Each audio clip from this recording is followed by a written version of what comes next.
Alhamdulillah alladzi ja'ala muslimina jasadan wahida walladzi ja'ala rafiqatan bima bainana imanan wa tauhida.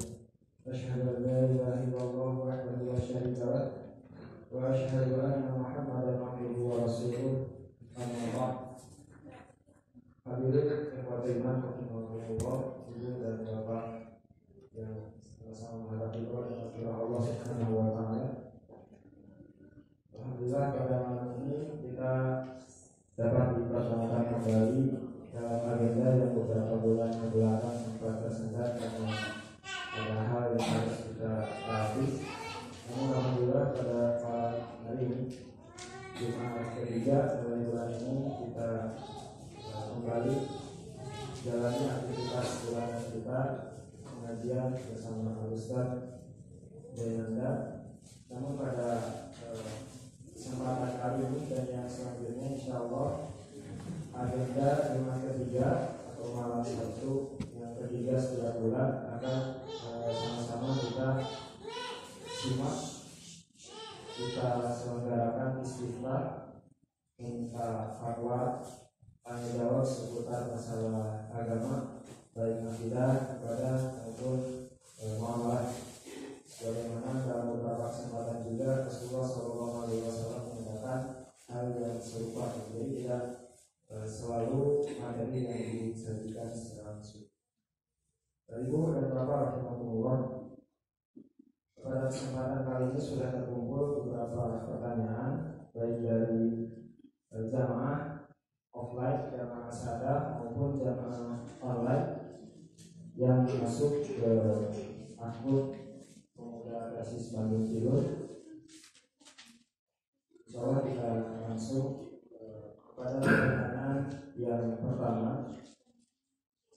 Ada yang memohon penjelasan tentang macam-macam pemberian dalam Islam dan nyambung dengan pertanyaan apa perbedaan hibah dan hadiah.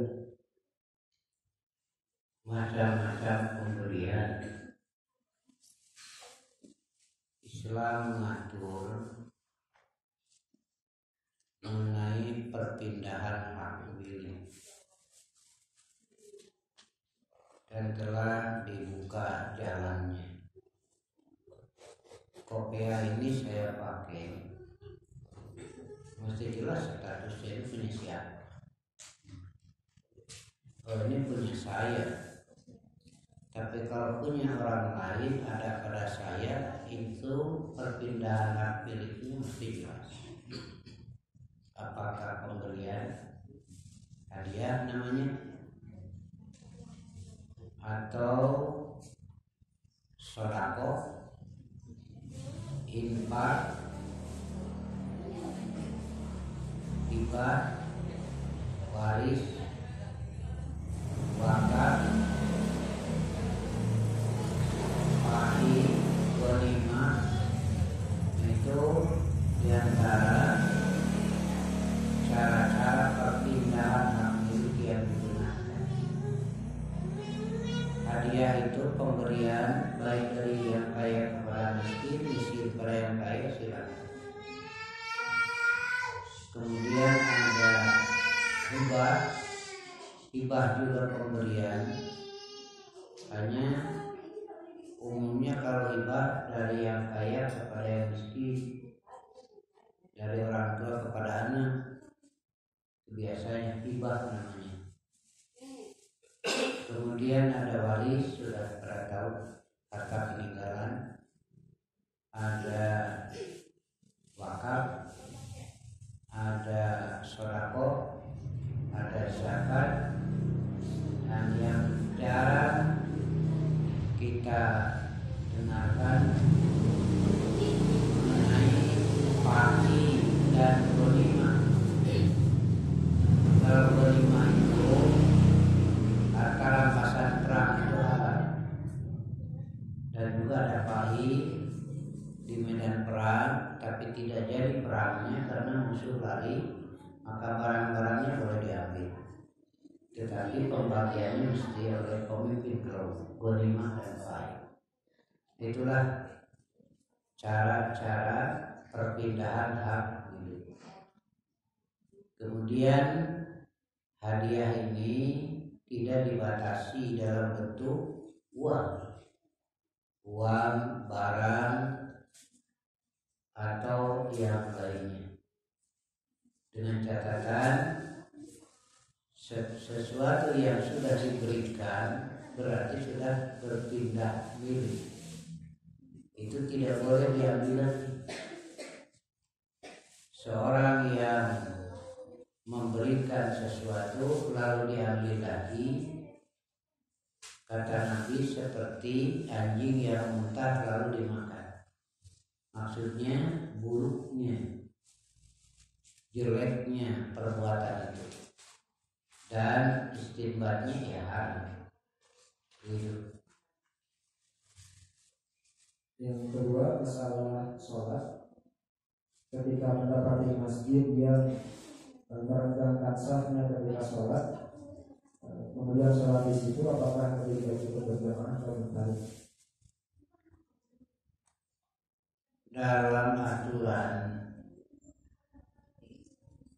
salat berjamaah sudah ada. Apabila bersaf, ini catatan dulu. Andaikan saf pertama penuh, ini saf kedua mulai dari kanan dan kiri. Itu ada yang dari kanan dulu, ada yang dari kiri.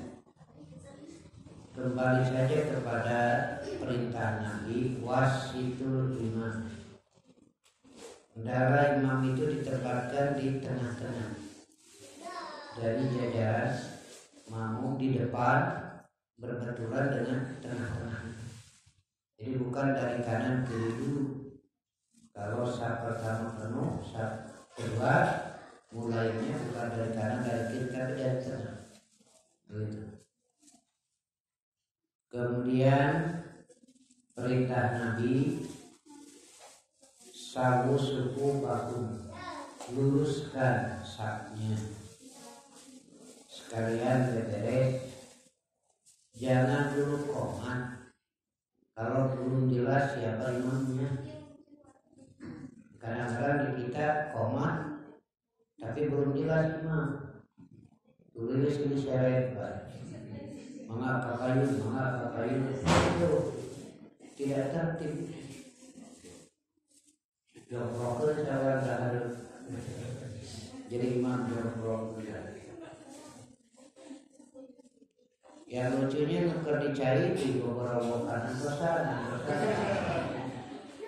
Ini mau sholat berjamaah, ini naik angkot. Nah, tertibnya begini.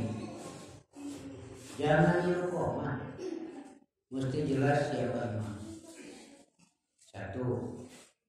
Kedua, malah lebih tertibnya safnya dulu dibereskan. Maka yang akan mengimami ini melihat mengontrol. Jika belum lurus, lurus dah. Itu ada komando. Setelah dilihat siap, baru ini yang dulu yang mau imaman sudah diperiksa saf beres, baru ini yang dulu komat. Begitu. Orang menikah nanti sahabat ini, baru itu taharu. So komat. Nah, kemana menikah komat ya taharu. Nah, begitu. Itu tertibnya ya. Kemudian Nabi mengatakan, hendaklah dirapatkan sapi. Dirapatkan saf. Yang dimaksud dirapatkan saf itu seperti apa? Gambarannya saf barisan. Yang dimaksud dirapatkan bukan mesti antara satu badan dengan badan lain. Nempel atau mau bisa lumpang lagi. Lalu dengan barisma. Nah, sekarang ada yang dipaksakan nempel ke dalam suku. Ada ngajiga. Ribet betul. Siap jadi kumah. Nah, yang dimaksud merapatkan satu itu adalah jangan memberi peluang anak-anak lari di antara satu. Begitu. Tuh saya dan yang lain sudah menerbitkan buku mengenai sat itu di buku 10 masalah itu. Nanti yang perlu silakan lah di sekretariat ada. Kedua, tidak terlalu renggang, tidak dirapatkan antara badan dengan badan dan tidak terlalu renggang. Jadi cukup menutup agar anak-anak tidak lalu lalang di antara. Sekarang kan ada yang besarnya 1 meter jaraknya. Di dalam riwayat Muslim itu ada ketika safnya berjauhan antara orang dengan orang disebut berjamaah, bukan begitu. Disebut munfarid berjamaah. Ya disebut munfarid ya berjamaah. Tetapi ketika berjamaah berjauhan. Karena itu saya tetap menjaga kesehatan perlu, api perlu, tetapi jangan sampai rusak tatanan saf. Yang begitu ya. Jadi saya sudah juga sampaikan dalam panduan, silakan untuk menjaga kesehatan harus api harus daya corona harus menjaga kesehatan. Dan kedua juga saya sering sampaikan jangan sampai takut berlebihan karena informasi yang berlebihan. Ini stres massal. Padahal sebelum ada corona kita mau udahlah kita harus api jaga kesehatan, tapi akhirnya kita serahkan dalam berjamaah. Nabi memerintahkan agar merapatkan saf, tapi rapatnya di situ bukan antara badan dengan badan, rapat begitu, tetapi tidak memberi peluang anak-anak lalu lalang di antara saf. Yang selanjutnya, apakah ada aturan bahwa sholat yang tidak ada qobliyahnya langsung diqomah setelah azan? Begini, untuk salat berjamaah, pelaksanaan sholat wajib ada yang melaksanakan sholat sunat qobliyah seperti duhur, subuh, itu ada qobliyah rawatib. Tapi kalau asar tidak ada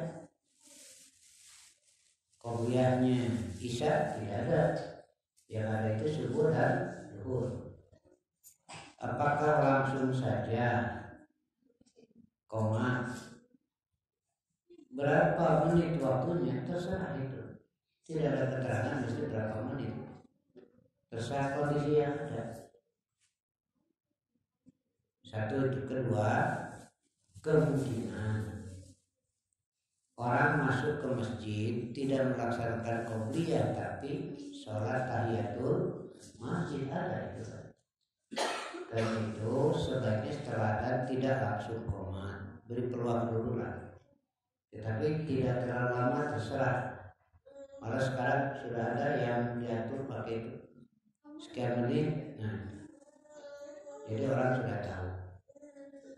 Jadi kalau tidak ada qobliyah, mau langsung qomat silakan, dengan catatan tertib yang tadi.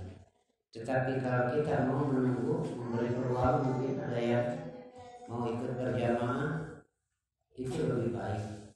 Kalau kita tidak tergesa-gesa, kemungkinan ada yang mau berjamaah masih di perjalanan, atau mungkin ada yang berwudu, atau mungkin juga ada yang melaksanakan sholat tahiyatul masjid, gitu. Apakah benar kalau menjawab azan tidak boleh sendirian? Dalam hadis begini, apabila kamu mendengar muadzin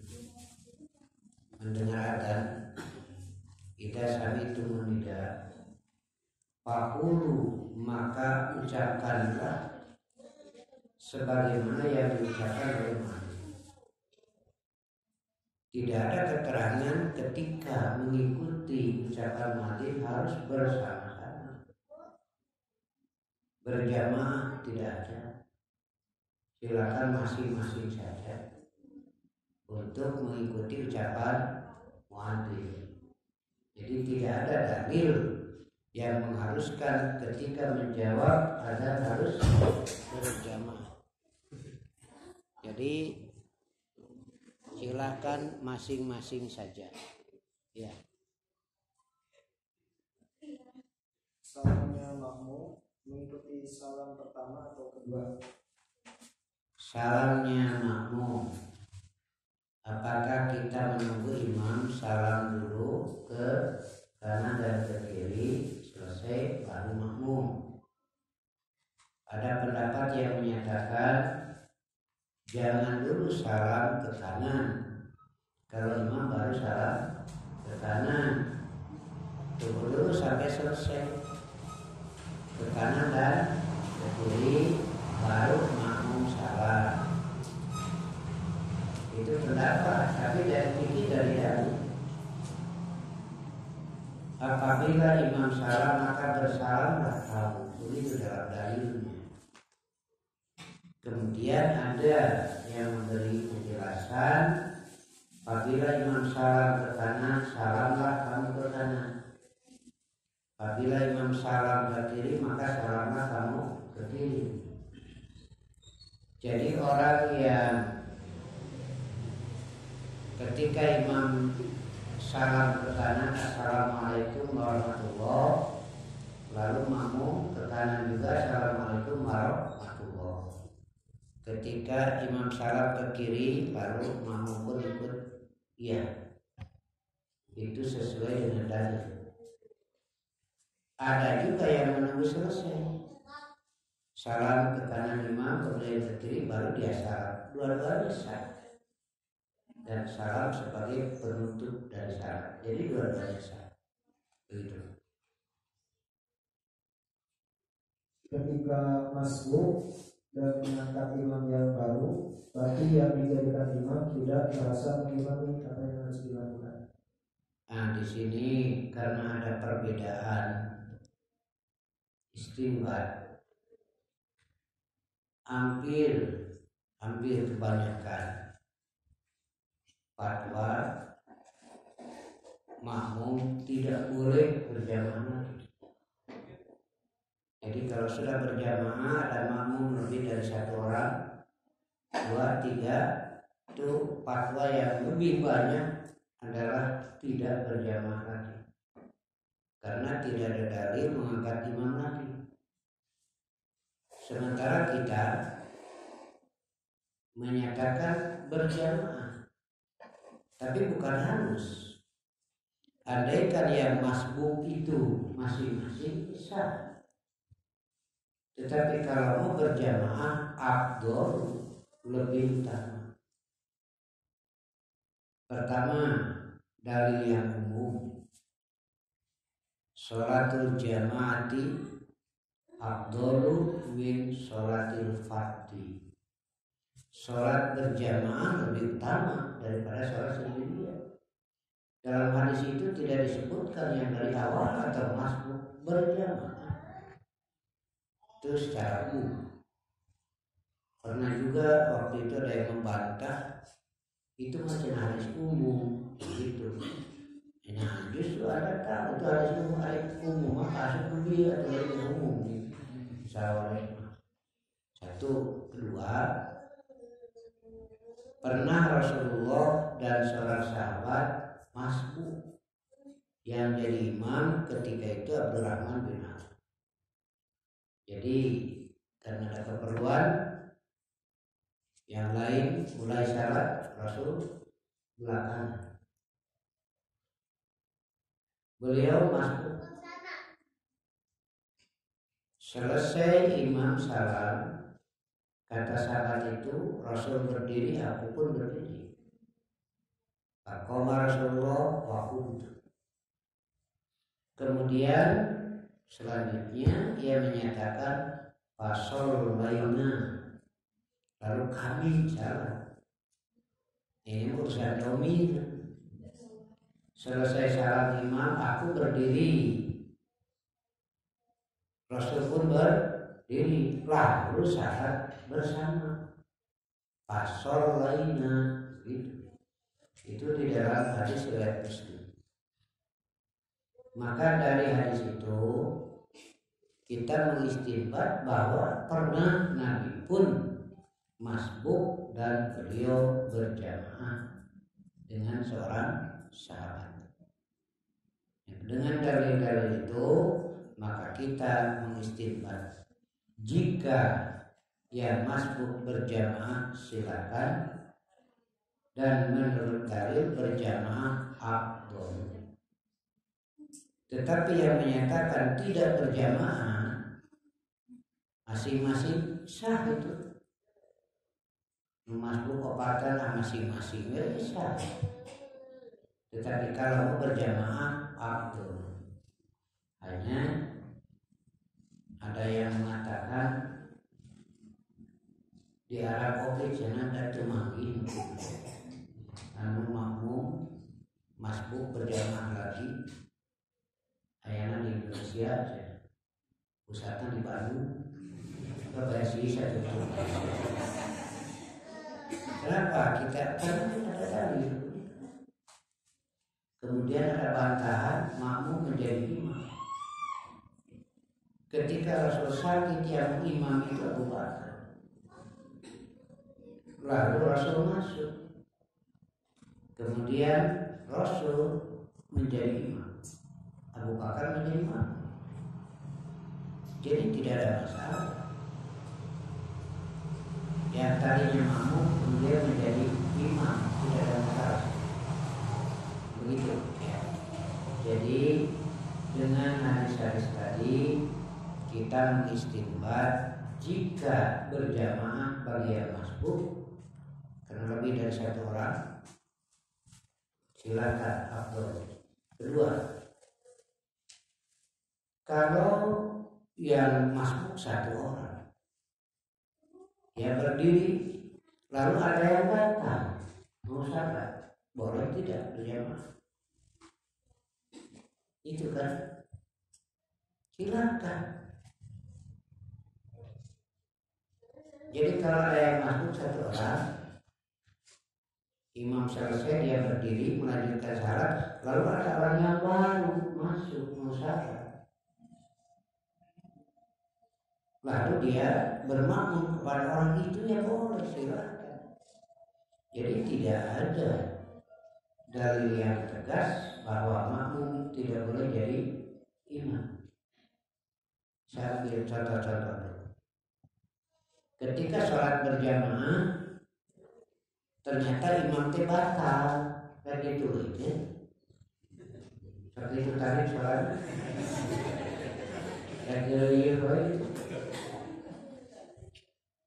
Sakitu kalu ya kudu kowe kudu maneh sakitu kalu bau teh kudu kowe kudu maneh ngono ratu karena yang lain juga ada yang sanggup.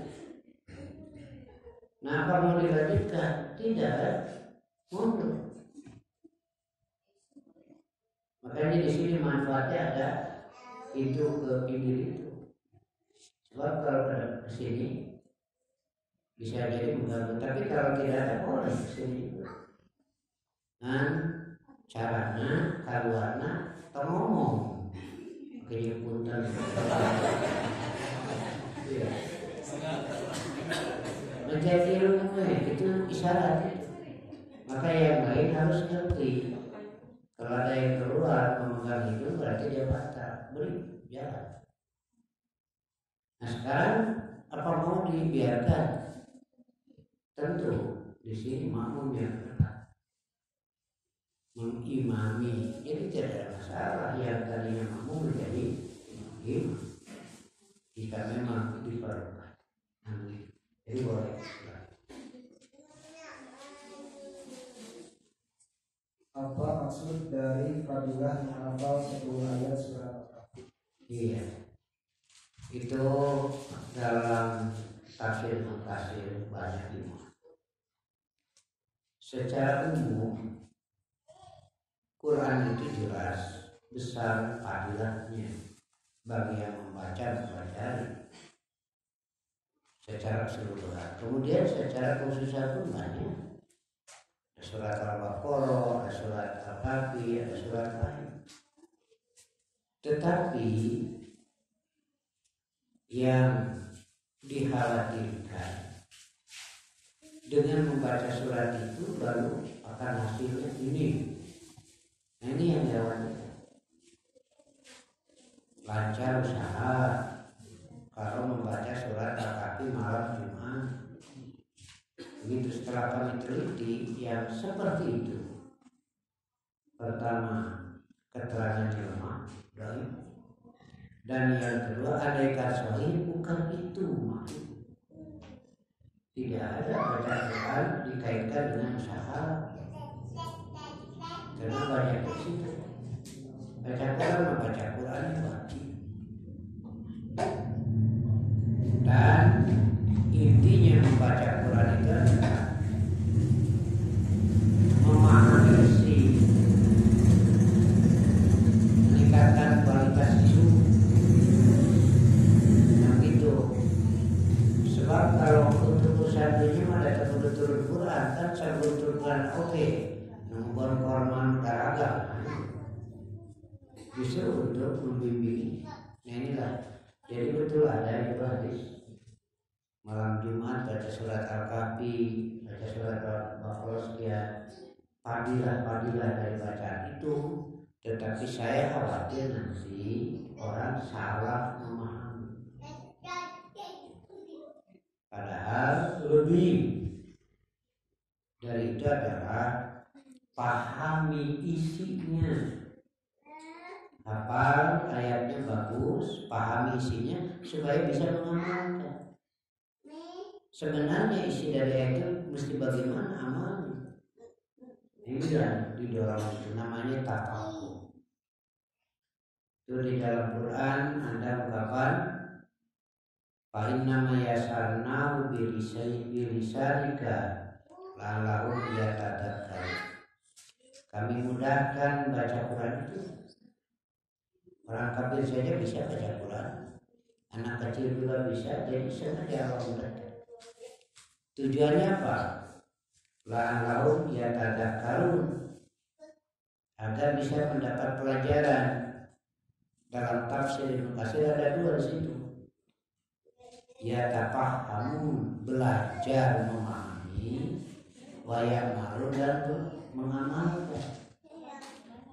Bagaimana bisa mengamalkan sesuai dengan tujuan ayat itu jika tidak memahami?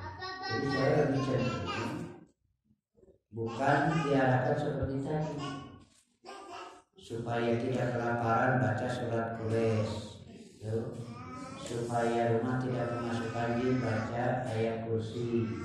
Ini kan kelihatannya sudah lain, tidak sesuai dengan tujuan Quran diturunkan.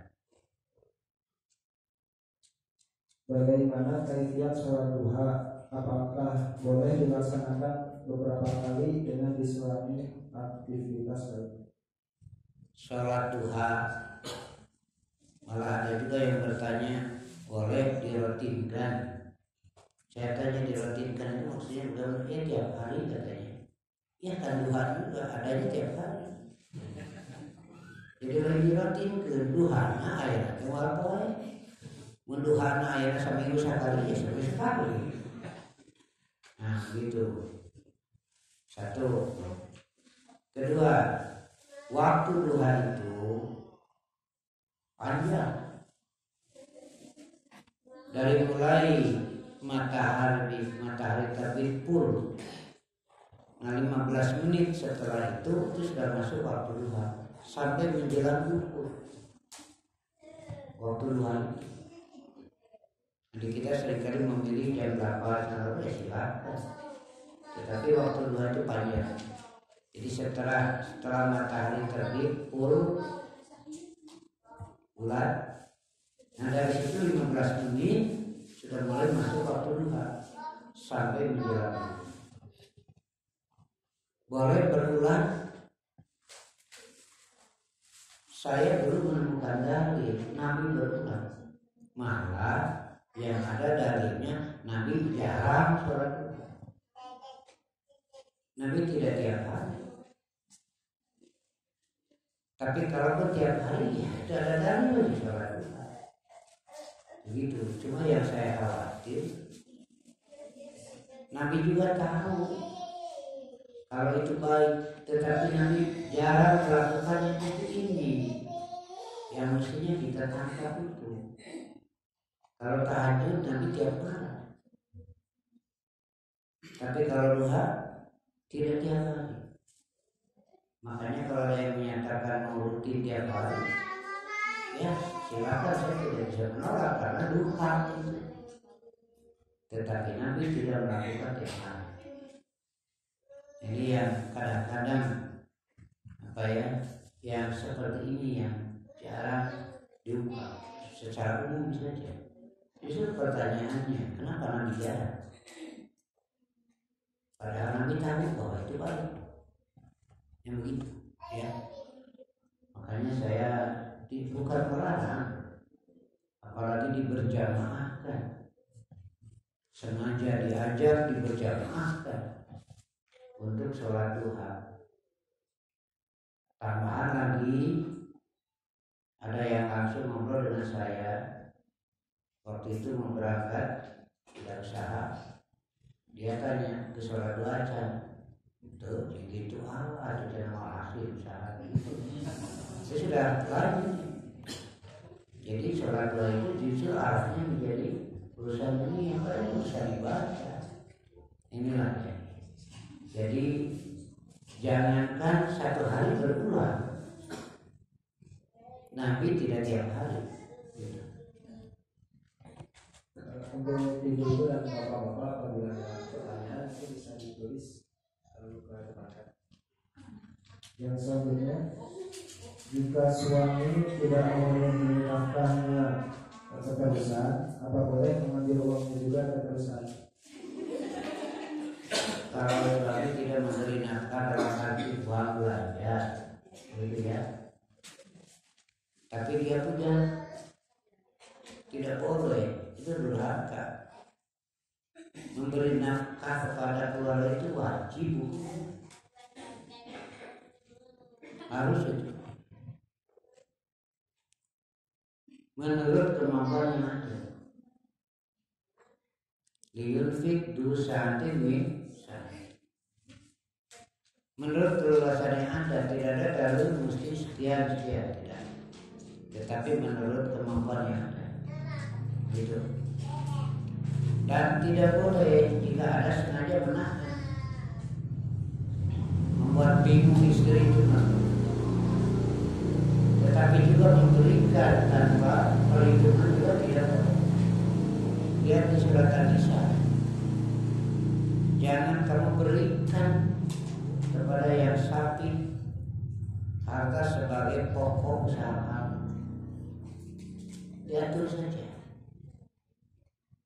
Di sana diberi samingguan tirupai ya, artinya baru bisa ngatur tirupai sebenarnya.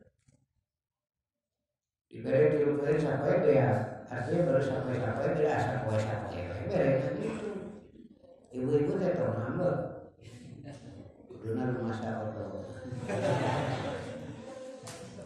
Tapi kalau memang sudah mampu mengatur 1 minggu, hari ayatnya mampu mengatur 1 bulan, itu 1 bulan silakan.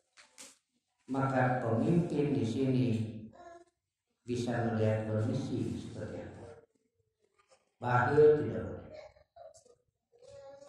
Bagaimana kalau ada uang belanja tapi sengaja diirit, bakhil. Lalu istri terpaksa mengambil uang dari satu suami ke berbeda karena kurang. Padahal ada, gitu. Di suami itu ada. Dulu pernah di zaman Rasul ada seorang perempuan bertanya kepada Rasul, ya Rasul, suami saya punya uangnya cuma batil berdiri, seringkali kurang, padahal ada. Boleh tidak kalau saya mengambil uang dari satu suami tanpa sepengetahuan suami? Menang itu menyokot duit baru itu berbeda gitu. Bagaimana kata Rasul, ambil saja hak kamu dan anak kamu. Jadi andaikan pamannya 50.000 mestinya cukupnya, tapi cuma ngasih 30, berarti berapa hak yang diambil? Nah itu ulah dilarang ngasaku. Iya. Jadi boleh. Hari cari ke saya nak itu Pak. Iya. Silakan. Iya. Boleh. Nah di sini kan ada bapak-bapak supaya bapak-bapak tahu. Dari mulai sekarang si Habib menagih kamu pakai hadis kalau memang perlu, tapi jangan ada terlalu, silakan. Seukuran hak yang mesti diambil, begitu. Dan mungkin istri juga tahu tentang kondisi yang ada, dan sinilah dalam saling memahami antara suami dan istri. Ya. Sering mengingatkan suami untuk sholat dan membangunkan untuk sahur, tapi malah marah-marah. Apa yang harus dilakukan? Iya. Kewajiban suami istri, orang tua dengan anak, dengan tetangga, dengan teman, hendaklah saling mengingatkan. Fadzakir baina dzikra tanfa'ul mu'minin. Ingatlah, karena peringatan itu bermanfaat bagi orang yang mukmin. Dan secara umum adalah saling mewasiati dengan hak, dengan sabar, dengan kasih sayang. Jadi jangankan suami istri, dengan yang lain saja hendaklah saling mengingatkan, tapi tentu caranya. Kadang-kadang diingatkan malah marah.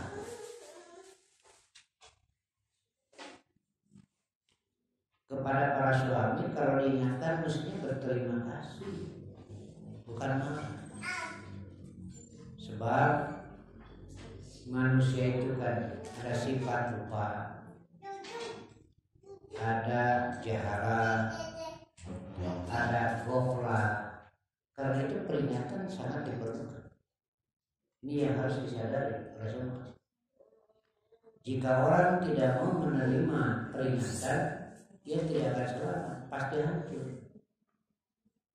Nah, peringatan itu ada yang dari Allah langsung, dari Nabi, dan dari yang lain. Nah, sekarang di ruang rumah tangga, suami mengingatkan istri, istri mengingatkan suami dalam pelaksanaan sholat itu harus.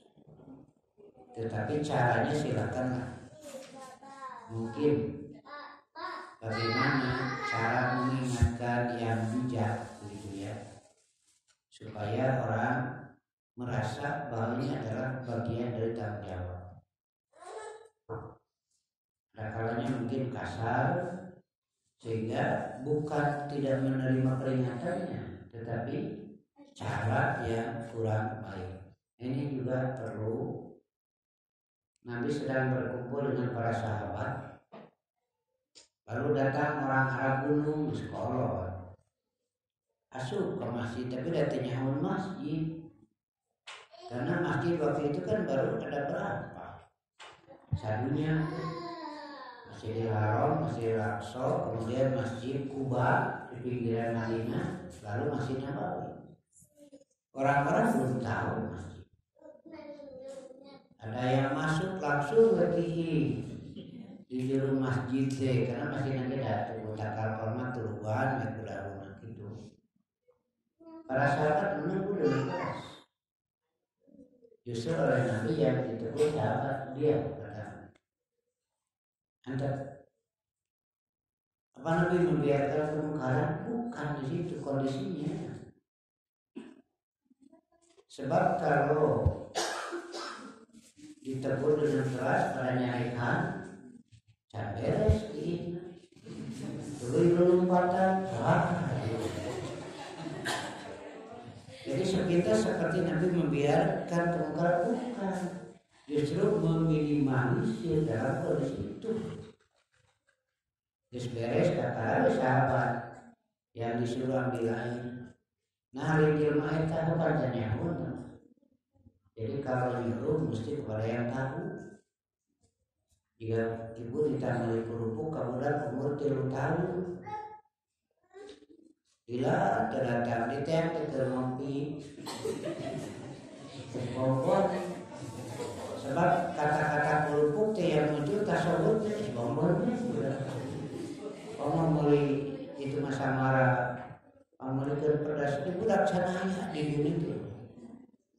Nah itu Nabi paham. Kalau orang ini kan belum siap. Lalu oleh Nabi dipanggil ke sini. Ini masjid tidak layak untuk yang kotor-kotor, tidak layak untuk kecil di sini. Diberitahu. Nah gitu. Jadi butuhnya hormat lain carekan, tapi beda. Ini. Nah kadang-kadang kondisi itu diperlukan. Jadi sekali lagi saling mengingatkan wajib dan silakan lihat kondisi. Mungkin satu saat perlu tegas, satu saat. Nanti yang lebih tahu adalah masing-masing. Seperti ini pertanyaan menegaskan yang tadi, jadi lebih baik berjamaah atau mustahil ketika sholat di masjid yang mana? Lebih baik berjamaah sesuai dengan aturannya.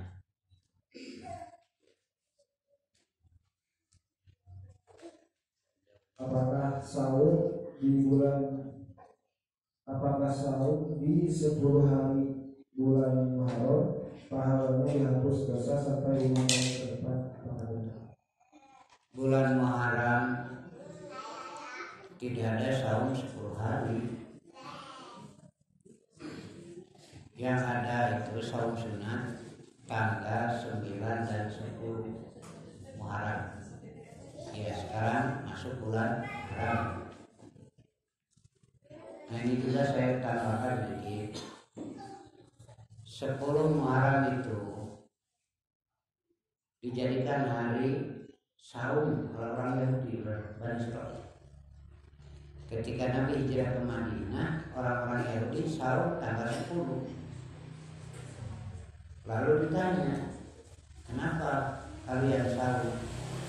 Jawabnya, ini hari yang sorry, ini hari yang agung, hari diselamatkannya Musa dan Bani Israil dari kejaran Firaun, dan hari ditenggelamkannya Firaun. Jadi ini hari kemenangan. Dan Allah menyuruh agar mengingat hari kemenangan.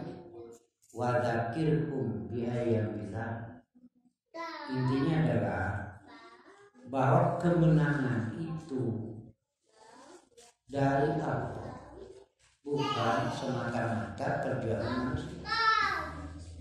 Sebab jika kita lihat peristiwa ditenggelamkannya Firaun, di situ akal manusia sudah buntu. Kembali dibunuh oleh Firaun dan para tentaranya dengan senjata yang lengkap, jumlahnya banyak, dilanjutkan masuk laut. Akal sudah tidak sampai. Lalu Allah selamatkan ini agar jangan sampai lupa kepada yang menyelamatkan. Begitu. Lalu bagaimana kata Rasulullah? Anak aku bin Musa, aku lebih berhak kepada Musa. Lalu Rasul menyuruh saum 10 Muharram, dan Rasul tidak senang kalau sama dengan Yahudi.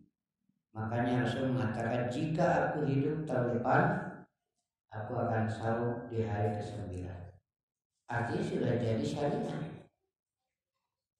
Maka istinbatnya adalah di bulan Muharram ada saum sunat tanggal 9 dan 10.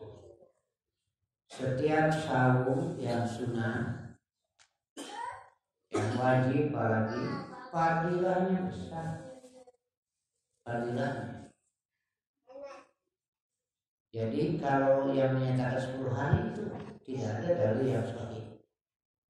Jadi yang sahih itu saum 9, 10 Muharram yang disebut Tasyu'a Asyura. Bismillah, Ustaz, bolehkah meminjam uang untuk modal usaha ke bank syariah atau koperasi? Jika sudah terlanjur meminjam, bagaimana? Ada bank syariah, tapi nggak tahu prakteknya apakah sesuai dengan syariah atau tidak. Tentu masalahnya yang ditanyakan karena kadang-kadang walaupun namanya bank syariah tapi ribanya ada. Dari koperasi ribanya ada. Hukum mengenai riba sudah jelas, haram hukumnya. Riba itu kan haram. Lalu bagaimana? Karena butuh modal usaha, saya sering menganjurkan cari dululah yang tidak ada riba. Dan saya mau ya ikut dalam pengurus itu di bank wakaf mikro, bekerja sama dengan OJK. Uangnya disimpan di bank mandiri. Tujuannya menyelamatkan masyarakat dari riba yang tadi. Hanya 1 juta itu modal, dikembalikannya ringan sekali per hari. Gak tahu berapa, mungkin hanya 100 rupiah mungkin. 200 rupiah. Ini terus berjalan, alhamdulillah sekarang anggotanya makin banyak. Saya sudah ngomong, ini terus perlu diperluas. Lalu saya tanyakan yang lancar berapa persen, yang tidak lancar berapa persen. Kita buat saja data-data, kita sampaikan. Karena kita hanya menjadi perantara membantu saja. Gitu. Cuma kami tanamkan jangan sampai merasa bahwa ini sebagai pembelian. Kembalikan dengan baik, nanti ditingkatkan menjadi 1,5 juta. Bagus juga nanti tingkatkan menjadi 2 juta. Jadi ini baru 1 juta saja khusus untuk ibu-ibu, tapi cari ininya ke bapak-bapak mah sebab disi itu terjadi modalnya. Ini Allah ada ibu Kristen, dia juga ikut mau ikut, dan saya bilang silakan, ini peluang untuk semua. Yang gitu saya anjurkan sebaiknya tidak menggunakan uang yang ada riba, berkahnya lebih itu. Biasanya saya itu nanti buat. Kemudian mungkin di sini juga ini pelajaran. Saya juga sedang merintis lagi. Dulu pernah saya mengadakan himpunan, kumpulkan uang ini barokah desa, khusus membantu. Cuma salahnya waktu itu tanpa jaminan. Jaminan itu harus ada, di Quran juga ada. Dibebaskan saja begitu saja. Sudah terkumpul banyak, alhamdulillah. Tapi akhirnya hanya kayak macet di luar. Terpaksa saya kumpulkan lagi semuanya, jadi diadakan pemutihan karena naruh duit ridokeun geus. Beberapa utang geus punah beres, bubar begitu. Nah, saya ingin merintis lagi, tapi dengan aturan yang ketat. Jaminan harus ada. Jadi kita dari pertanyaan ini malah saya lebih mendorong bagaimana kalau kita mengadakan semacam himpunan apa, kurang dengan sok guna duit sabaraha wae kumpulkeun, nanti orang yang punya peluang usaha bisa dibantu dengan modal kecil, dengan catatan zakatnya ini harus, zakatnya itu terus balik diberikan. Begitu. Lalu pengembaliannya kita usahakan seringan mungkin. Insya Allah jika ada ininya Pak, pokoknya ditaruh ke jalan. Ya. Jadi saya tidak bisa menjawab bagaimana kalau namanya riba mahal. Bagaimana sudah terlanjur ya mudah-mudahan cepat selesai Pak. Kalau sudah selesai sebaiknya cari yang lain. Dan hendaklah kalau mau usaha jangan dulu terpikir besar. Justru mesti dari kecil dulu, dari bawah. Itu yang bagus. Kadang-kadang memaksakan meminjam uang karena langsung berpikirannya modal yang besar. Itu. Ya. Ada anak yang belum sempat minta maaf sama kedua orang tuanya, terus orang tuanya keburu meninggal, terus anak itu terus minta maaf sama Allah. Apakah dosa terhadap orang tuanya bisa diampuni? Iya. Allah itu Maha menerima taubat. Dosa-dosa besar bagi orang-orang yang masih hidup, masih terbuka peluang untuk bertobat. Andaikan mau bertobat orang tuanya tidak ada, mau minta maaf, ya kalau sudah tidak ada bagaimana? Bertobat saja kepada Allah. Lihat di surat Az-Zumar. Rasul diperintah untuk menyampaikan kepada hamba-hambanya yang berlebihan melakukan dosa. Asrafu ala anfusihim la taqnatu min rahmatillah. Jangan putus asa dari rahmat Allah. Jadi selama masih hidup ada peluang untuk bertobat. Andaikan orang tua sudah meninggal, ya sudahlah, akan tidak bisa dihidupkan lagi oleh kita. Tapi langsung kita mohon ampunan kepada Allah dan hendaklah doakan terus orang tua yang sudah meninggal. Ketika Rasul ditanya, apakah masih ada jalan kebaikan kepada orang tua yang sudah meninggal? Kata Rasul masih ada, yaitu mohonkan ampunan. Makanya membaca Rabbana firli walidayya warhamhuma kama rabbayani shaghira, terus jalan dan doakan keselamatan. Jadi silakan bertobat selama hidup, terbuka pintu tobat, dan kepada orang tua yang sudah meninggal doakan, mohonkan ampunan kepada Allah. Suami istri sudah pisah jam, terus tiba-tiba mau cerai, tapi yang ucap kata cerainya bukan suaminya, diwakili sama ibunya. Apakah jatuh talak atau tidak? Terus istrinya mau nikah lagi, terus suaminya meninggal.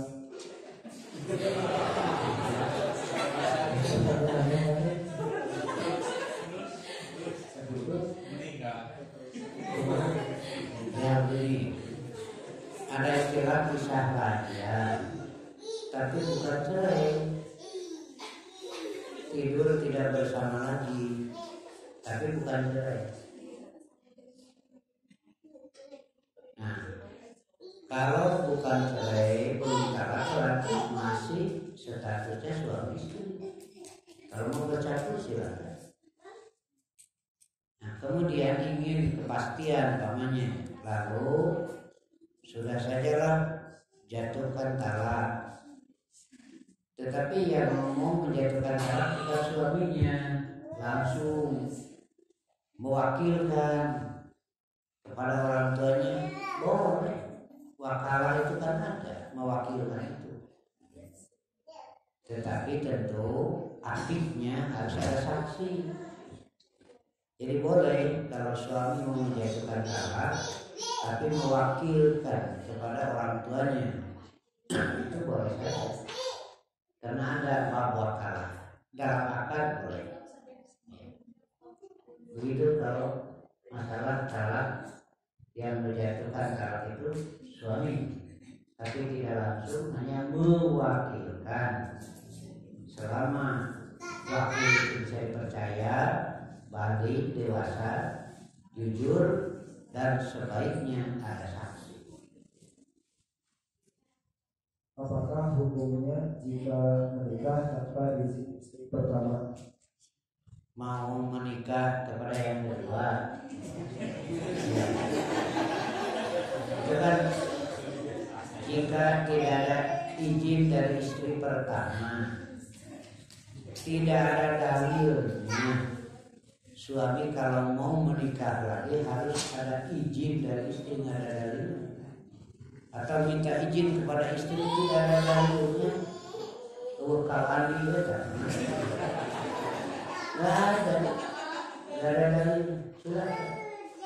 Dan ibu-ibu sebaiknya mengingatkan suami, kade ulah ngalahar, cecina kurang oke, kade ulah luwih di opat. Harus diingatkan dari suami. Tetapi Quran pun sudah memberikan arahan yang begitu bagus.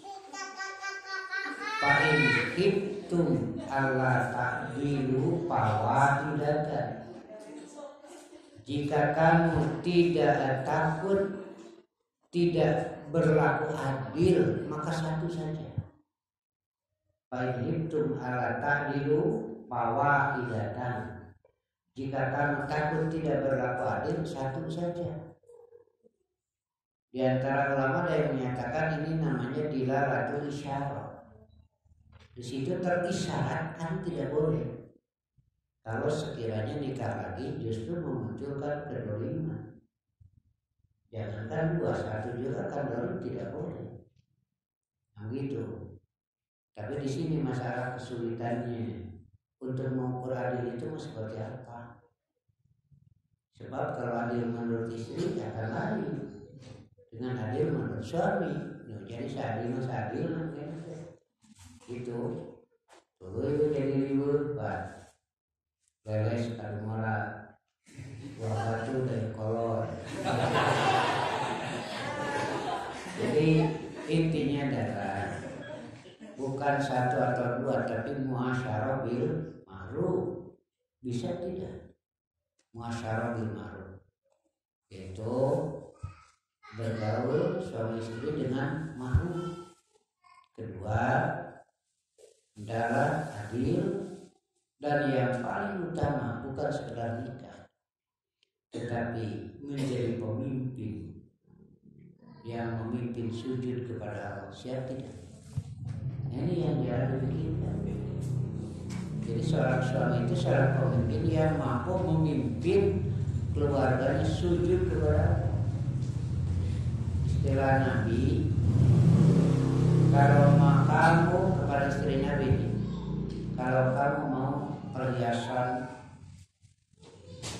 seperti ratu-ratu dan istri raja, aku bukan raja. Tapi kalau kamu mau ke surga, ikuti aku. Nah dari situ istilahnya suami adalah berusaha untuk menuntut. Nah gitu, siap tidak gitu. Hari siap mengkopat dituntun halus iya. Tapi kayak ibu-ibu kalau ada suami nikah itu atau mulai jual goreng sampah, kudunya berpikir positif. Berarti suami saya hebat, bisa memimpin lebih dari satu. Ibu begitu saja. Ustaz, apakah ada batasan bagi seorang istri ikut bekerja mencari nafkah? Apakah ada batasan istri ikut mencari nafkah? Oh iya, membantu suami mencari nafkah itu, karena pada dasarnya yang wajib memberi nafkah itu suami. Justru inilah yang sering kita ngomong, jika lebih banyak yang dipekerjakan itu perempuan, sementara bagi laki-laki kurang kesempatan, nanti kejahatan akan banyak. Tapi kalau perempuan di rumah, suaminya kerja tidak ada masalah, karena ada yang bertanggung jawab memberi nafkah. Inilah ya, sekarang banyak kejahatan luar biasa. Satu di antaranya adalah bagi kaum laki-laki terbatas kesempatan, sedangkan bagi perempuan dibuka. Jadi kalau membantu silahkan, tapi bukan yang pokok, membantu. Dan ini juga cuma sering dari kaum perempuan yang merasa ada tindakan yang tidak sesuai, lalu pikirannya tidak maju segala macam. Padahal secara psikologis itu rusak anak. Ketika anak setiap hari dengan pembantunya, yang pendidikan pembantu SDG itu minum nama pendidikan tinggi, tapi tiap hari dengan pembantu. Kedua, bagaimana nanti anak akan menjadi brutal ketika merasa di rumah tidak ada yang membimbing. Saya kumpulkan itu anak-anak jalanan sampai 60 orang. Saya bekerja sama dengan anak-anak mahasiswa dulu. Dana dari dinas sosial saya tampung, saya beri makan. Iya, majelang majalah begitu separuh. Setelah 3 hari sering diberi pengarahan lalu dikumpulkan. Lalu ditanya, saya Mas Andre dia gratis, dijamin makan segala macam asal ekso. Dan saya ada peluang kerjasama. Cuma jawab nanti bareng mohon semuanya. Saya mau ngobrol. Kenapa kamu mau di jalanan? Enak, di jalanan mau bebas, berlaku bebas. Orang tua kamu ada, dan kita orang kaya. Kenapa? Saya tidak enak di rumah. Kenapa gitu di rumah teh? Kenapa? Karena suami istri nggak ada. Tiap hari hanya merasa tidak mendapat pengayoman. Ini gambarannya. Quran sudah dalam masing-masing melakukan kewajiban sesuai dengan kemestiannya. Jadi silakan kalau membantu, tetapi suami adalah berusaha, saya sebagai pemimpin yang bertanggung jawab untuk memberi nafkah, bukan urusan jumlah. Dan tidak sedikit pula kaum perempuan yang menuntut besar. Ini yang perlu terus ada arahan dan bimbingan. Jadi yang dimaksud rumah tangga yang baik bukan diukur dengan jumlah uang. Ini yang sulitnya kita terapkan. Jadi sekarang masih saja ukurannya seperti itu. Karena memang dorongan dari luar. Bukan tempo dengan TV tayangan kemewahan, mobil mewah gitu ya, hanya mendorong seperti itu. Yang mudah-mudahan terus kita bisa bina, kita berusaha. Ustaz, mohon penjelasan apakah benar ada kesurupan, apakah benar bisa jin bisa memasuki? Iya, di terakhirnya saja. Berarti yang ada pukul 9 ini. Di Dewan Hikmah sudah disidangkan mengenai kerasukan jin. Saya diskusi sering. Pertama begini berpikirnya, tahu ada jin dari mana? Nggak ada sumbernya dari manusia kan?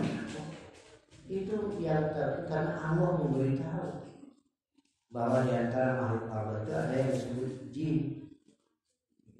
Karena itu mengenai urusan jin ini sebatas keterangan dari Allah. Lebih dari situ bohong pasti. Ini tahu dari mana? Satu, nggak ada sumbernya. Yang tahu jin manusia itu siapa, nggak ada. Itu diberitahu oleh Allah. Karena Allah penciptanya. Kedua, jin dari sisi bahasa itu artinya majana anil basar, yang tidak terlihat oleh mata dohir. Begitu. Lalu ada yang mengaku melihat, ya bohong, itu aja udah. Saya diskusi sering ini. Rata-rata ribu marahnya ada undang gitu. Sampai dengan seorang dosen senior itu ada. Dia mengatakan saya punya indra keenam gitu. Wah, indra kok nggak ada apa indra. Ya kalau ngaku-ngaku semua orang bisa kan, saya juga punya indra keenam kan tuh kan ngaku masalah lain. Nah, saya tanya, gambarannya seperti apa yang Bapak lihat itu? Amrul dikasih dulu. Itu tak dari mana? Indonesia berjiwa kita sendiri gitu. Nah hina gitu. Cekitin, ayo tidak sok mandi itu. Nah setelah itu saya bilang kok beda dengan yang saya lihat. Kalau yang saya lihat itu bersih, gagal, kaset, dan ditambah kabukinan dikocok. Ngaco gitu, Anda tahu dari mana? Ya seperti Anda ngaco, tahu dari mana? Begitu, satu itu catatan, ada tapi tidak bisa dilihat oleh mata teori. Dua, tidak ada jin masuk ke dalam jasad orang, itu mah dari agama Hindu. Bahasa nanti nyuruh, nggak ada, mana dalil? Ini urusan gaib, harus ada dalil. Hanya sebatas yuwas wisu fi seluruh cuma berbisik saja, cuma urat, nah gitu. Tidak ada kejadian jin mengambil fisik, enggak ada dan tidak boleh, bukan kewenangannya itu. Makanya jangan takut sama ayat manusia diganggu fisik jin, itu nggak ada. Kalau itu kewenangan rusak. Jangan berkewenangan. Ini yang harus kita catat. Tidak ada yang kerasukan, itu bohong. Nyuruh itu bohong. Kemudian kalau ada yang sakit, kadang-kadang uji, lalu diusir jinan. Yang hati mana? Diusir jinan. Nah ya itu jinan. Ya diusir ini. Makai jurus terbuku. Jinan terseli, jadi kayak mana tukang. Itu semuanya bohong. Itu sedang saya. Sekarang muncul lagi. Ini kan tahayul bisa jadi musyrik. Enggak ada. Hanya yuwas isufi suruh. Cuma itu. Ini catatannya. Nah, kalaupun ada mau gerbang, itu kan bisa dipelajari itu. Itu kan ada efek psikologis yang berat. Imahayu kaji. Kalau tidak salah ada bukunya itu Alam Pikiran. Ada efek teknis. Biasanya kalau ada masalah berat, mereka ngomong bahasa kata. Makanya setiap orang harus bukan babaturan, orang bisa ngomong. Itu jadi beban nanti. Jadi lamun awakna kuat sok ngamuk. Tapi kalau awaknya lemah pingsan. Begitu. Jadi bukan kemasukan jin. Nah, biasanya ada masalah berat. Nah gitu. Nah di kita kan dijir-jir, jadi dia menghadap bisa ya karena dihayalkan gitu. Itu ada yang pertama masuk lewat jin, sekarang udah ngobrol bohong kata dia sendiri. Itu ada halusinasi dibayang-bayang gitu. Oh jadi diganya nggak ada. Ayah negeri puji, ayah pinah barang puji, ongkor jelema teh diajar buku. Ada asas praduga tak bersalah. Kemarin cinta ke pengadilan ternyata ke aing. Nggak ada yang tahu di mana tempatnya. Kalau ada yang ngaku ada tuh bohong. Ada yang langsung ke rumah saya datang mau memindahkan jin di pesantren dari pikirnya tuh sebelum ada perumahan Pantawai. Saya cuma nggak enak juga gitu, agak tersinggung. Nah maksudnya ya baiklah, cuma begini aja, silakan pindahkan kalau Anda bisa menjawab pertanyaan saya. Yang di mana ayat ininya? Pertanyaannya ringan. Jin yang Anda lihat dan antum cimonggo itu. Saluran itu jangan jawab. Coba cek panenan antum, cek saya cimonggo kan gitu. Tidak ngaco. Alam yang berbeda. Di mana tempatnya tidak tahu manusia. Begitu. Hanya Rasul yang diberi kewenangan melihat dalam bentuk asli. Nabi Sulaiman, kemudian Nabi Muhammad pernah jin mengganggu ketika sholat aja ditangkap, diikat di tiang masjid. Mau diperlihatkan subuh kepada sahabat, tapi ingat ucapan Sulaiman, dilepas lagi. Nah jadi Abu Hurairah pernah menangkap orang yang mencuri barangnya 4 orang. Dia nangis, minta dilepas, dia lepas. Tapi lapor kepada Rasul, besok datang lagi dia. Nyawa datang lagi, tangkap lagi sampai 3 kali. Nah gitu. Lalu Rasul memberitahu karena memberi resep ke Mesir jin, baca ayat kursi. Begitu. Kata Nabi, benar ayat kursi ini memang setan tukang bohong. Mereka kata jin menjelma manusia, jadi bisa menjelma manusia, cuma kita tidak tahu mana. Abu Hurairah saja tidak tahu, itu bisa menjelma menjadi manusia atau anjing yang hitam. Artinya mau di mana tuh? Kayak anjing itu ngeliwatannya. Kamu dia anjing. Jadi sekali lagi urusan gaib sebatas dalil. Keluar dari dalil bohong. Dalam dalil hanya yuwaswisu bisudinas, tidak ada kewenangan mengganggu fisik. Cuma mengganggu fisik mah beak jelema. Dari sekarang cuma dongeng nggak ada. Nah gitu ya. Jadi sebaiknya bagaimana? Iya, jin ada, tapi jangan percaya jin masuk ke dalam tubuh secara fisik. Enggak, jiwas bisufi sudurina.